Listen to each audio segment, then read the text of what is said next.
Liv Hotel was alive with the energy of its usual crowd. Nomads and millennials crisscrossing paths, their lives compacted into backpacks and laptops, chasing fleeting connections in a world that rarely paused.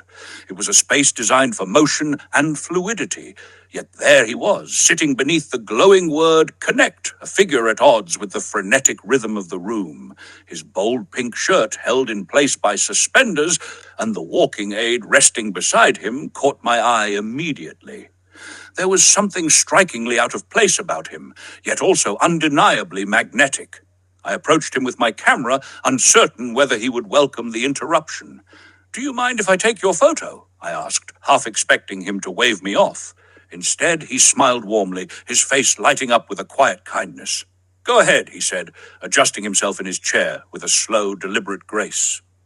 His movements betrayed the faint stiffness of someone familiar with pain, a discomfort he carried lightly, as though it were a companion he had long since accepted. He posed as he wished, his gaze not toward the lens but beyond it, as if looking into a horizon only he could see. There was something profound in that gaze, something that spoke of endurance and reflection, of a life lived on terms few could imagine. As I clicked the shutter, he began to speak.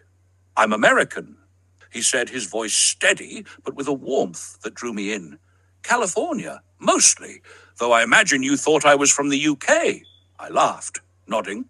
"Something about the way you carry yourself," I replied. He chuckled, shifting slightly, his hand brushing the walking aid. "California's a place of beauty and chaos.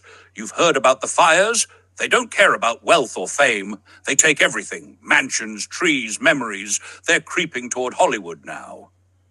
His words carried neither bitterness nor melodrama, just a quiet knowing, the wisdom of someone who had weathered many storms, both literal and metaphorical.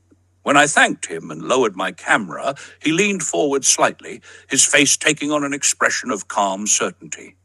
"You know," he said, "fire has a way of burning away the things that no longer matter, clears the ground, makes way for what comes next. Pain's not so different." He tapped the handle of his walking aid, as if to underline the point. The words lingered with me as I left, blending into the hum of the hotel.